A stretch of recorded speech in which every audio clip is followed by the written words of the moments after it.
The Strofzer Rebbe writes, what did Yaakov have to learn by Shem and Neva for 14 years? He learned by Yitzchak 63 years. 63 years he was by the best Rosh Hashiva.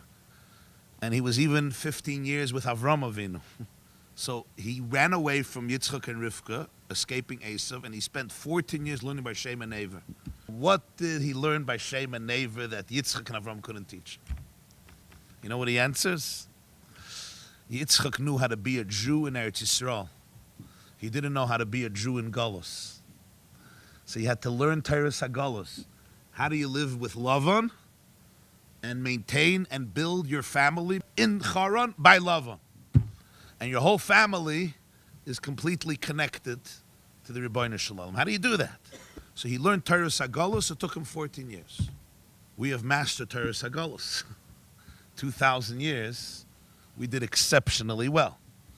Klal Yisrael could look at itself and today we lived through 2,000 years of purgatory, of savage suffering in the most horrific ways. And we're here. We survived. We thrived. Netzach Yisrael lo yishaker. The eternity of Israel is a reality. We did it. We lived through Teres HaGalus. We mastered it.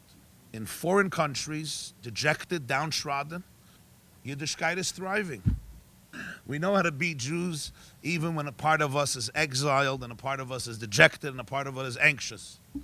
Now, Rabbi said we need to learn Teres HaGeulah. What does it look like to be a Jew in Geulah? What does davening look like? What does Torah look like? What does education look like? What does Simcha look like? What does faith look like in Mashiach's times? We have to learn that Torah.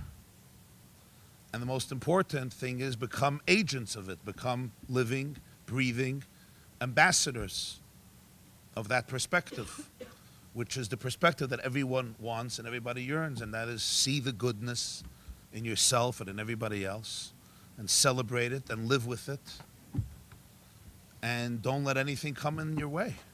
On the contrary, if anything comes in your way, it's also part of that which needs Geulah.